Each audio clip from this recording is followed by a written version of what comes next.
Welcome to Form 5 Agriculture Revision Lessons for 2021.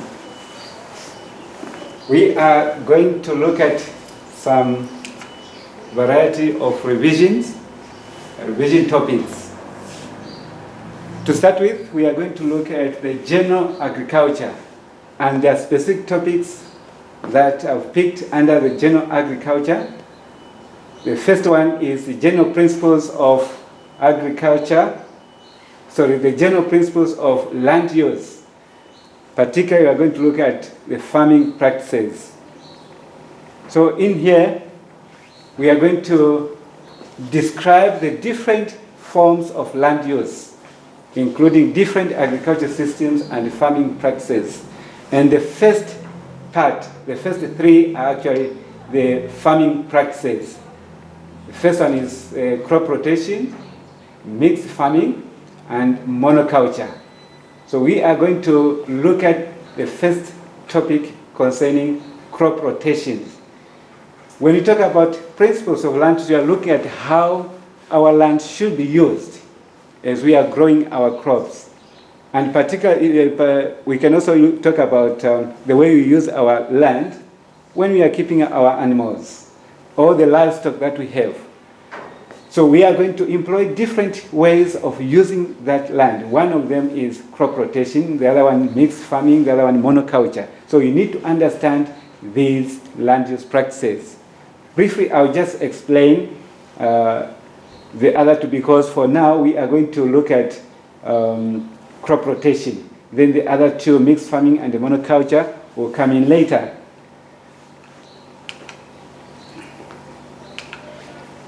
So we are going to start with the first part. What is crop rotation? This is not a new topic. We have dealt with this topic. It's just a revision. So you need to understand the key points about each of these topics. Crop rotation, you need to understand the definition of what crop rotation is. Crop rotation is defined as the growing of different crops on the same field or plot each year, so that the soil resources are used in the best way, meaning that you don't have to grow the same crop every year, but you need to change the type of crops that you grow on that particular field, on that particular plot. This will result into better use of the soil resources. When we talk about soil resources, mainly we are referring to the nutrients that are found in the soil. Remember, nutrients can be extracted by plants from different layers in the soil. We have the topsoil, the subsoil, and depending on the type of crop that you are going to grow, those nutrients will be used in a different way. Those nutrients which are closer to the surface can be utilized if we are to grow a shallow-rooted crop, crops that have got roots which are also very short and they spread very close to the surface. They'll use up those nutrients. We'll come to that part later. Now, for us to understand the way the different types of crops to grow, we need to, first of all, understand the different crop families or groups of crops that we have around. And according to syllabus, you need to know particularly the groups or the families of crops that are within your local area. We are talking about Botswana. We are in Botswana. Therefore, we should know the crop families that are available and what type of crops are there in those families. We have cereal crops. We grow cereal crops in Botswana, such as sorghum, maize, and millet. These are the crops which form grains. We have legume crops, such as groundnuts, beans, and peas.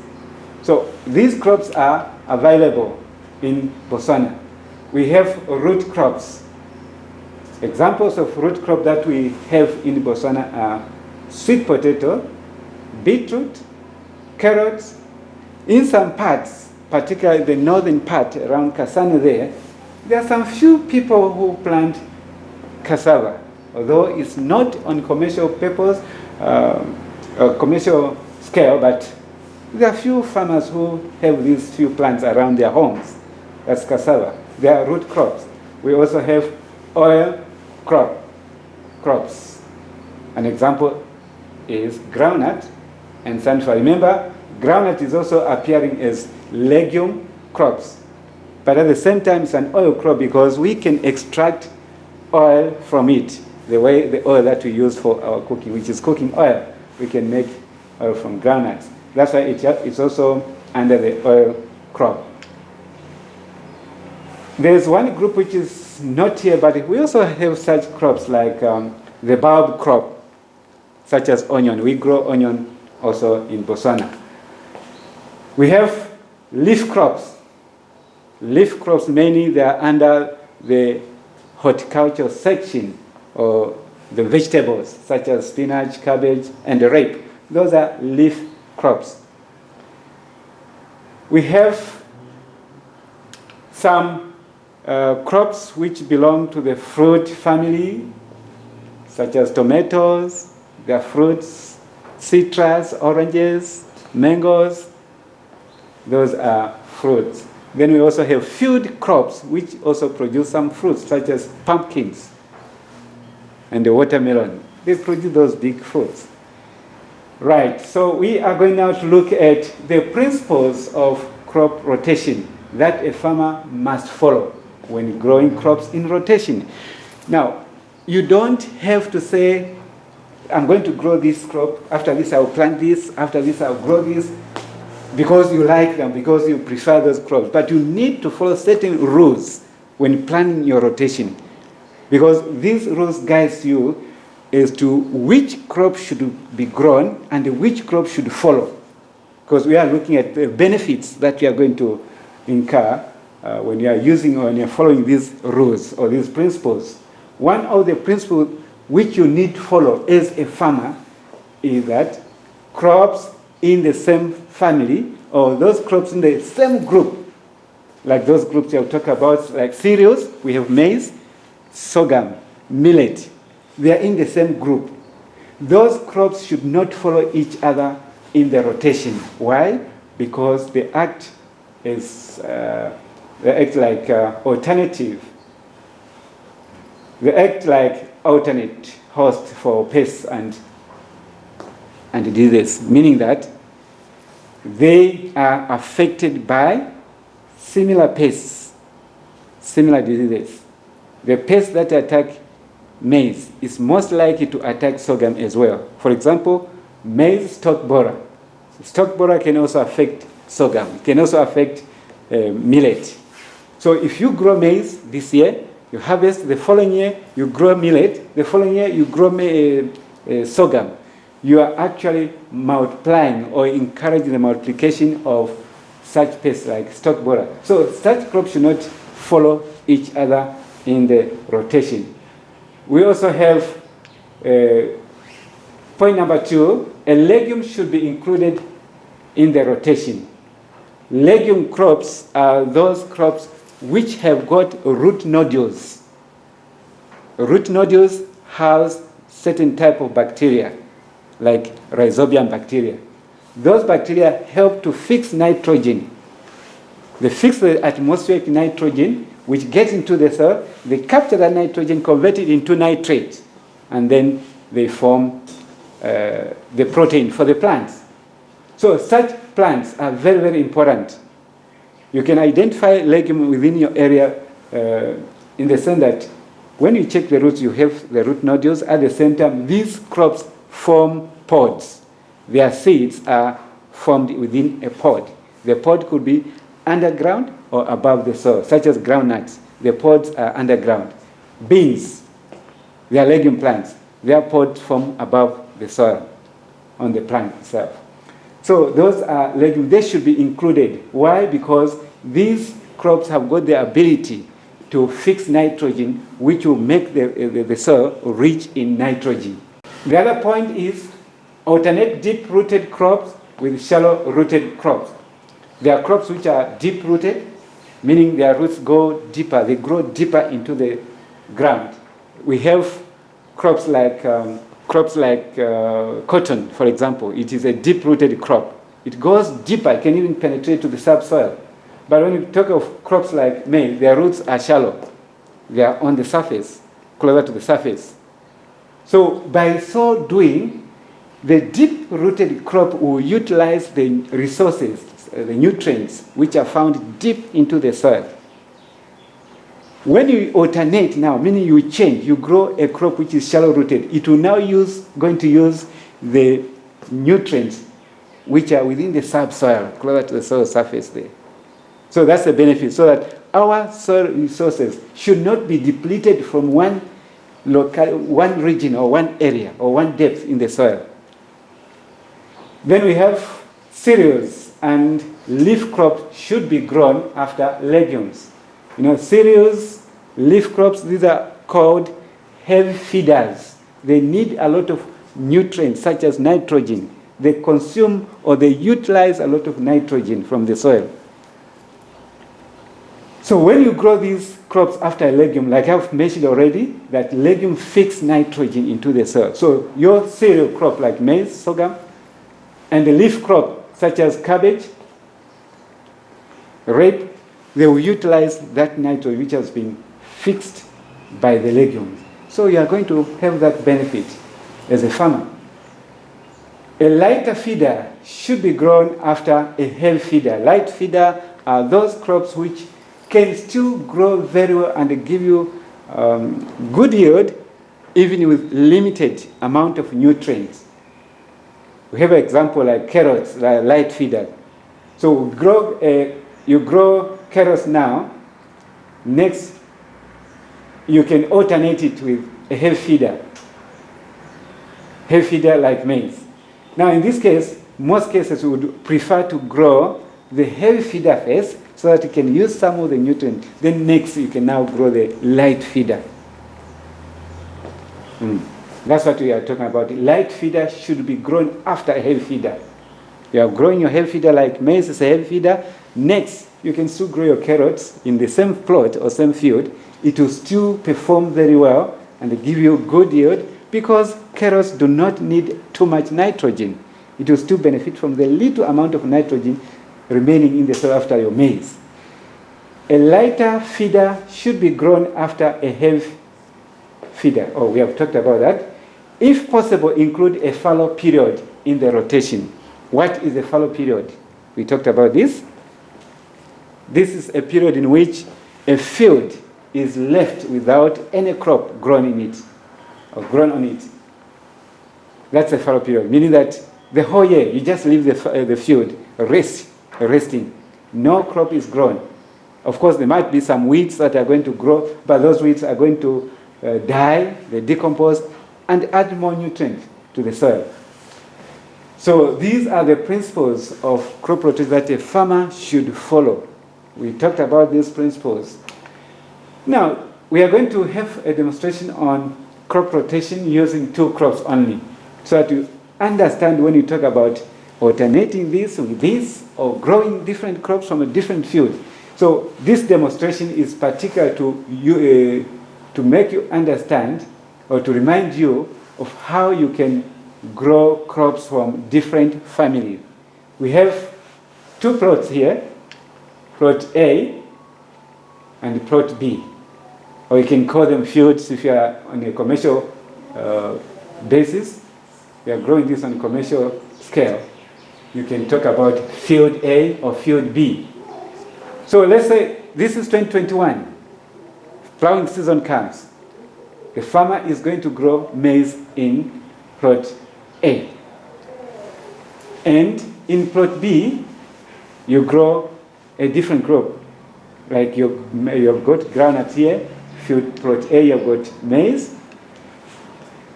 You have two crops growing at the same time, but in different fields or different plots. So when you have maize in plot A, the groundnuts are growing in plot B. Next season or the following year, such as 2022 comes, you don't grow maize again in plot A. Remember, this is still plot A here. You should now grow a crop which is from a different group or different family. Groundnut is a crop which is in a different family. That's a legume. Maize is a cereal crop. So in plot A now, 2022, we grow our groundnuts. And remember, this groundnuts is a legume. So let's consider 2021 first. 2021 we have plot A, maize, plot B, groundnuts.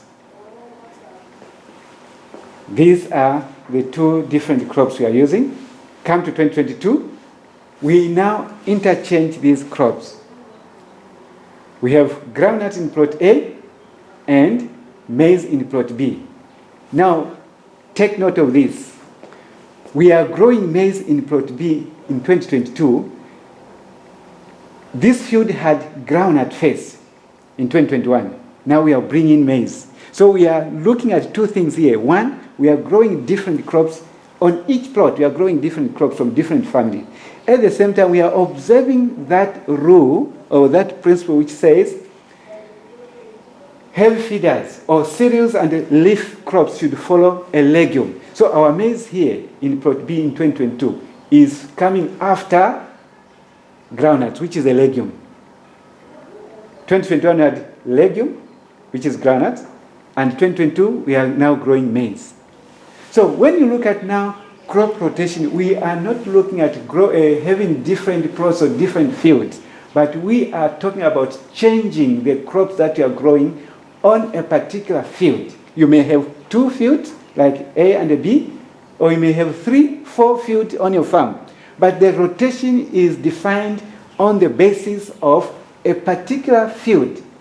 In this case, we are talking about rotating your crops, changing your crops in field A or plot A. You grow maize this year, the following year, 2022, you grow groundnuts, 2023, you interchange again, you bring maize. If you are producing 2 crops on your farm, you have different types of rotation, 2-year crop rotation, 3-year crop rotation, 4 up to 6 years, depending on how many crops you are intended to produce on your farm. So this is a simple demonstration of how you can grow different crops on the same field, or same plot, in succession or in different years. At the same time, the way you arrange your crops should be beneficial to you. Legume should be grown first, and then next you can grow your heavy feeder or your cereals, or a leaf crop can come in field plot B the following year. While in plot A, you are growing groundnuts so that you can replace the nitrogen that has been used by the maize in 2021. Groundnut will actually replace those nutrients, especially nitrogen. Maize is a heavy feeder to use a lot of nitrogen. So by growing groundnuts in the same plot A, the following year, you are rotating. Maize, come to groundnuts. The following year, maybe 2023, you come to maize again. So you are going to alternate like that. You interchange these crops on the same field. There's a benefit that you are going to have in this case. Now, let's look at one question concerning this rotation. We have question A here about crop rotation. Figure 3.2, this question is extracted from part 1 of the past exam paper, just for revision sake. That's why we have this figure here. Figure 3.2 shows part of a 3-year crop rotation plan. The farmer has planned the 3-year crop rotation plan. He has field A, field B, field C.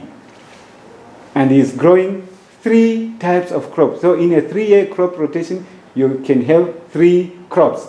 Or you can have 3-year crop rotation with 2 crops, but one field is going to be fallowed, meaning you leave it for 1 full year without growing any crop. That can still be 3-year crop rotation. Now, in field here, you have year 1. Year 1, for example, maybe 2021, you have legume here. Still, remember the different types of crops that can be classified as legumes. Then field B, we have cereals. C, we have root crops. Year 2, like next year, 2022, the farmer now is going to grow a cereal crop here, such as maize. If you had the groundnuts here, this time it's a cereal now, which is maize. Next Field B, you have root crop. Remember you had cereal here. What comes after root crop? After cereals is root crops. This is a light feeder. It's following a heavy feeder, which is cereal. Then field C, you have root crop. Next, you are growing legumes. So the question is, we have to complete part 1. You complete the rotation pattern for year 3. Year 3. Our year 3 is here. We have to fill in these boxes so that our rotation now complete. Let's start with field A. If we have legume in year 1, say 2021, it's legume, 2022, cereal crop, what is going to be grown in field A in 2023? 2023, our answer for year 3, field A, should be a root crop to complete this year, this rotation now, a 3-year rotation on field A. We are rotating, we are changing these crops. First of all, you grow legume. After legume, you grow cereal. After cereal, you grow a root crop on this field A. So field A is rotated using this order here. Remember, legumes are going to fix nitrogen. The cereals are going to use the nitrogen fixed by the legumes. And then root crop here, like carrot will come in later, or beetroot. It will still perform very well because it doesn't need too much nitrogen. If much of the nitrogen has been used by the cereals, the cereal crop like maize, it can still do very well here. Let's look at the rotation that should take place on field B according to our plan. Year 1, there's a cereal crop. Year 2, root crop. What should be here? Definitely we have to bring in our legume crop. The maize has used a lot of nitrogen. The root crop here can still do very well after maize because it's a light feeder. Then later, year 3, you need to replenish the nutrients that have been used by these two crops by bringing in now a legume here. Then field C should also be rotated using this plan. Year 1, 2021, you have root crop. 2022, you have a legume crop. 2023, what should come here? Obvious, it should be a cereal crop such as maize sorghum, so that it can benefit from the nutrient left into the soil by the legume. So this is a simple rotation that you have. Part 2, we have a question like this. Explain why legumes are important in a rotation. In my explanation, I've already mentioned the importance of legumes in a crop rotation. And you need 2 marks for this.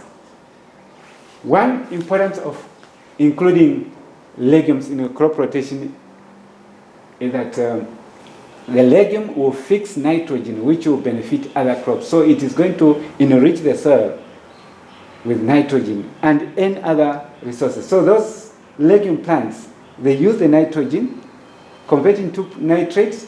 When you harvest, the stalk, the roots and the stalk, the crop residue, which is going to remain, will add all those nitrates back when the plants are going to decompose, which are now going to benefit the other crops. That's one important of including a legume. Remember, legumes have got root nodules containing bacteria. This is how you should answer this question.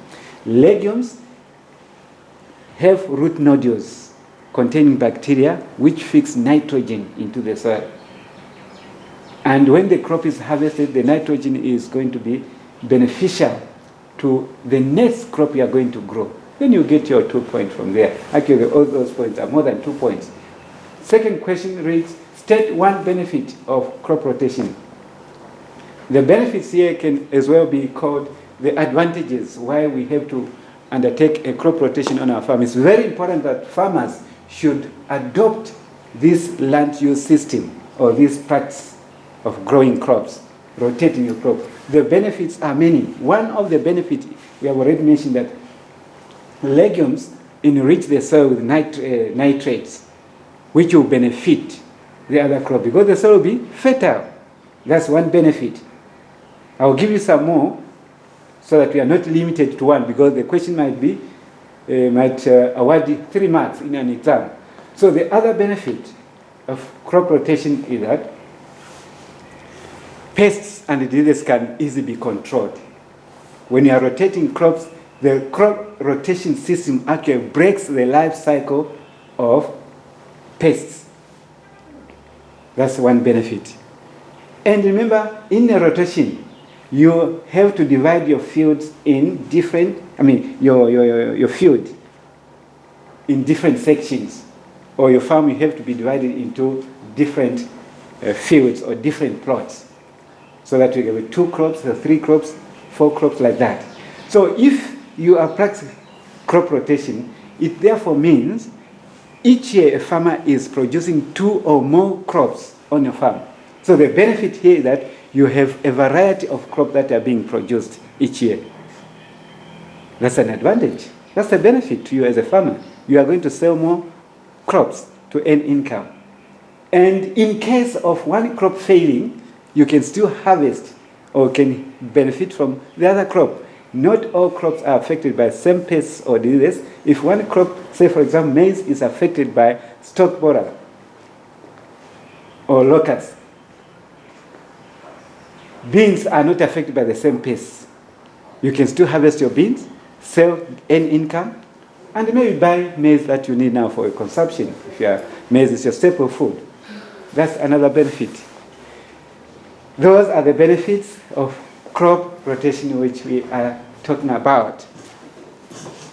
We also have another benefit that when you leave your field to fallow the whole year or 2 years without growing anything, the soil is going to regenerate its nutrients, which means you are maintaining the fertility of your soil, and all the the weeds that are going to grow will do what? Will decompose and improve even the soil structure in the field. So last part, you also need now to understand the disadvantages of crop rotation. Okay, when you look at these disadvantages compared to the advantages, we cannot say farmers should not undertake crop rotation because of these disadvantages. No. The advantages outweigh these disadvantages. One of the disadvantages that a farmer will need to have variety or different range of skills and knowledge. For example, you need to know how to grow beans, you need to know how to grow maize, you need to know how to grow cotton if you are a farmer growing those crops on your farm. So the more crops you have, the more knowledge and skill of growing different crops you should have. Therefore, you need to train how to grow or have some skills in those different crops. A farmer also needs a variety of equipment. You have groundnuts. Say you are a commercial farmer producing groundnuts. When it comes to harvesting, you have to use groundnut lifter to harvest your 10 hectares of groundnuts. And you have maize at the same time. You need to have a combined harvester to harvest your maize. So you need different machinery, different equipment to produce these crops. And therefore, that will call for costs. Costs can be higher.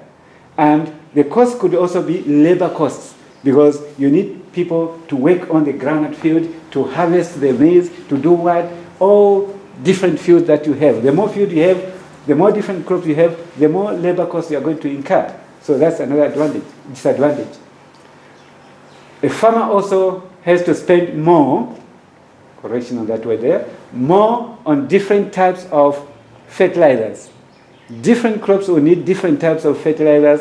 Therefore, you may need to buy or purchase these different types of fertilizer for different fields and different crops. That's a time because it will bring us back to costs which are going to be higher. Because each year you have to buy this type of fertilizer, you have to buy this. Because certain crops will need more of phosphorus, more of potassium than nitrogen. Other crops will need more of nitrogen than potassium. Therefore, you have to buy those different fertilizers which supply those nutrients in different amounts. Then we have another disadvantage that there will be no income that you earn from a field that is fallowed. No income if a fallow period is included. That whole year, that field is not bring anything. Those are the disadvantages of crop rotation. But like I said, the advantages of crop rotation outweighs the advantages. These are the key things that you need to understand when you are practicing crop rotation. Please go through this again and make sure that you understand everything, understand the definition, the principles of crop rotation, the benefits or advantages of crop rotation, and how you should plan your crop rotation. Mainly you should use the principles so that they guide you on what type of crop to grow next after you've grown one. We have come to the end of our lesson, our revision lesson on crop rotation. Thank you very much for your participation. Thank you very much for your understanding. Take this serious to prepare for your exam. Thank you very much.